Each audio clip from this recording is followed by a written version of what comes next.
咁今日呢，我哋將會繼續做我哋嘅互動式面板。我哋今日嘅主題呢，就係一個卷軸式嘅控制嘅。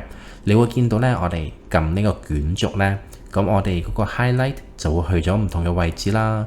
咁同埋呢，我哋右手邊呢，就會列出翻相關嘅數字嘅。咁其實呢個係乜嘢嚟呢？就係話究竟我哋而家第3個階段有幾多個項目啊？有2個項目。咁呢2個項目究竟係邊2個項目呢？咁呢度呢就會顯示翻嘅。大家呢可以去到我嘅網上商店嗰度下載翻相關嘅課程材料嘅。咁同之前一樣，我哋會做啲準備功夫先嘅。大家呢嚟到 Pivot Table 呢一頁，我哋呢複製一個新嘅 Pivot Table 喺呢度。左下角將會擺 Project Stage， 右下角擺 Project Number。咁然之後呢，我哋將 Pivot Table 啲嘢搬過去 Calculation 嗰度先。嗱，咁我哋複製咗呢啲標題，跟住呢貼過去。然之後呢，我哋就等於翻呢個嘅 Pivot Table 呢一頁嘅數字啦。不過記住，我哋就唔好限死咗呢某一個嘅名，我哋就要 refer 翻去隔離嗰個格仔。咁跟住呢，就複製，貼埋落去下邊呢度。咁然之後，我哋唔要完成咗嘅項目。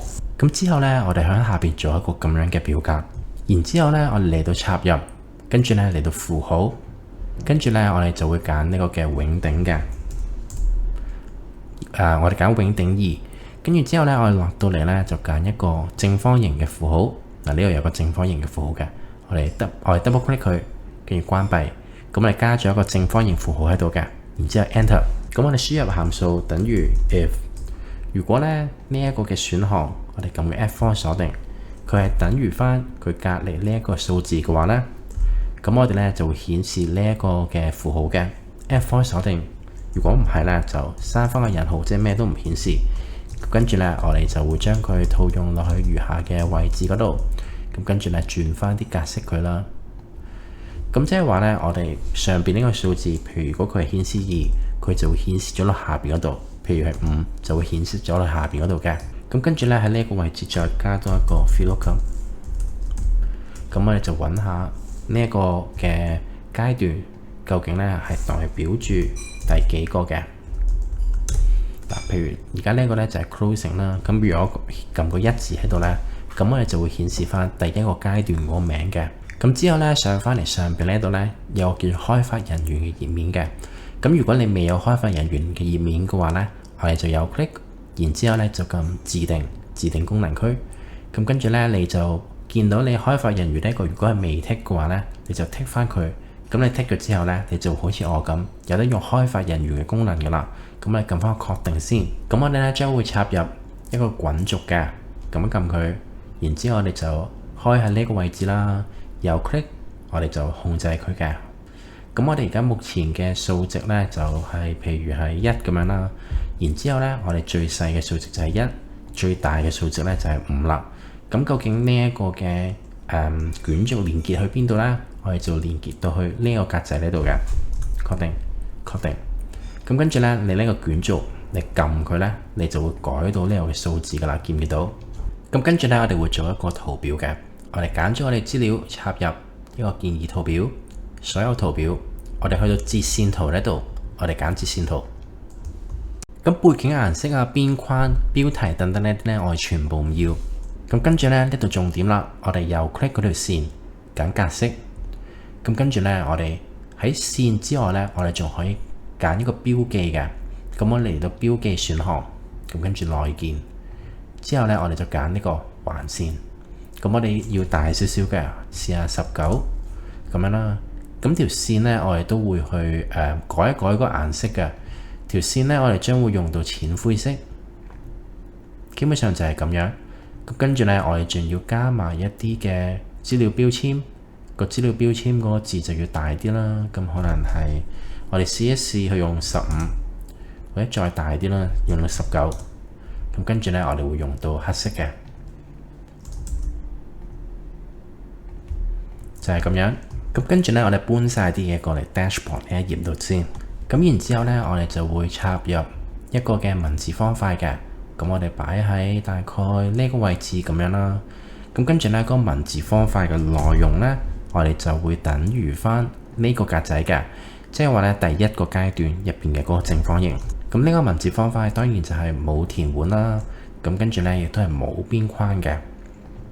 咁然之後呢，入邊嗰個正方形呢，而家太細啦，我哋要將佢較大啲，例如係120咁樣。我哋將個大細較做120 Enter。咁跟住呢，我哋就調校下嗰啲嘅位置啦。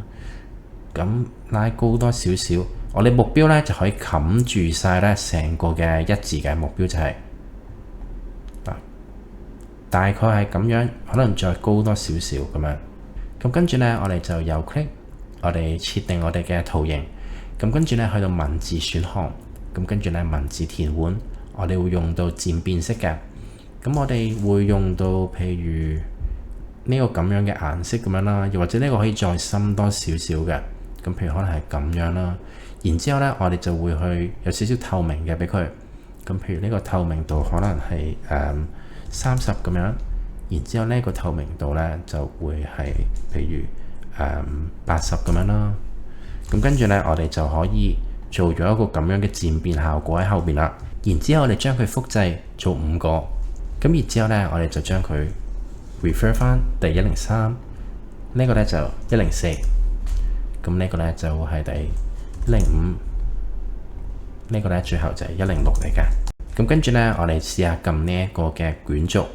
咁你就會發現呢，佢嗰個格式呢係未修正嘅，咁所以要複製格式貼過嚟呢度。咁跟住呢，下一個都係我哋複製格式貼過去隔離，複製格式貼過隔離，如此類推咁樣。咁之後呢，我哋就將後邊呢個折線圖將佢變翻做最上層啦。咁即係話會喺我哋頭先嗰個嘅陰影前邊嘅，咁佢就唔會遮住咗佢。咁我哋擺翻好個位。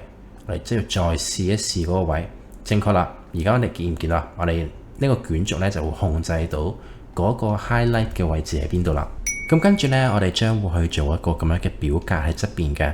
你會見到呢，我哋喺第4個階段有2個項目啊嘛。咁究竟呢2個項目係乜嘢呢？咁呢個嘅表格就會列出嘅。咁你見到佢係互動式啦，佢會隨住我哋個卷軸呢而去變化嘅。我哋首先複製一個 pivot table 喺下邊。咁我哋左下角會擺 project stage 同埋 project name， 右下角呢就會擺一啲嘅數字，包括就係 tender amount、build cost 同埋 final contract 嘅。咁跟住呢，之後呢個功能比較少人用啲嘅，我哋嚟到 pivot table 嘅選單呢度撳到設計，跟住之後呢，我哋就會用一個列表方式顯示。OK， 之後呢，我哋總計、關閉列同埋欄，即係話唔要總計。我哋亦都唔要小計嘅。然之後呢，我哋就會翻到嚟呢度重複所有項目，咁你就會出到同我一樣嘅呢個效果噶啦。咁跟住呢，我哋嚟到 calculation 呢一頁呢度，咁等於 filter， 我哋要顯示嘅資料喺邊度？要顯示嘅資料呢就喺晒呢度嘅，比較逗佢。然之後呢，如果佢嘅 project stage， 即係我哋嘅 criteria 呢，就喺呢度。如果佢係等於，我哋翻嚟 calculation 呢一頁，我哋咧就揀翻呢一個嘅 C100 呢個格仔，亦都即係話佢嗰個 project stage 嗰個名嚟嘅。如果佢係滿足呢個條件嘅話咧，佢就會顯示出嚟噶啦。咁如果我冇數據咧，就會顯示 no data 咁樣。